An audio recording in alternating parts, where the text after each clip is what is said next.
কিসের লেখা কিসের পড়া গো ও তাই মা কিছুই ভালো লাগে লজ্জা লাগে।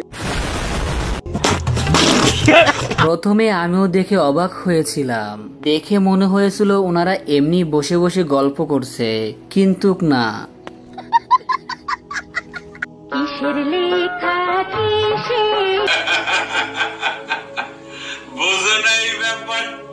হ্যাঁ, এখন দেখে ব্যাপারটা বুঝতে পেরেছি। এই হলো আমাদের দেশের লেখাপড়া। বাসা থেকে বলে এসেছে আমরা কলেজে যাচ্ছি, কিন্তু মা বাবা তো জানে না তারা কোন কলেজে কোন ক্লাস করছে। এখানে বলার কি আছে, দেখতেই তো পারছেন বগা আর বগি কি সুন্দর ধরে বসে আছে। কি ধরে বসে আছে আমি না হয় ওইটাই নাই বললাম, আপনারা দেখলেই বুঝবেন। কিসের লেখা কিসের পড়া গো সুটিয়ে লাল করে দেবো, নোংরামি বার করে দেবো।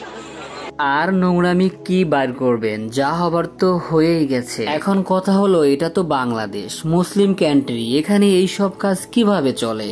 ওনারা এই ধরনের জঘন্য কাজ করছে, ওনরা কি একটিবারও ভাবেনি এটা পাবলিক প্লেস? থুক্কু, আমিও তো ভুলে গেছি পাবলিক প্লেস, তাতে কি হয়েছে? লজ্জা থাকলে কি এভাবে ধরে বসে থাকে?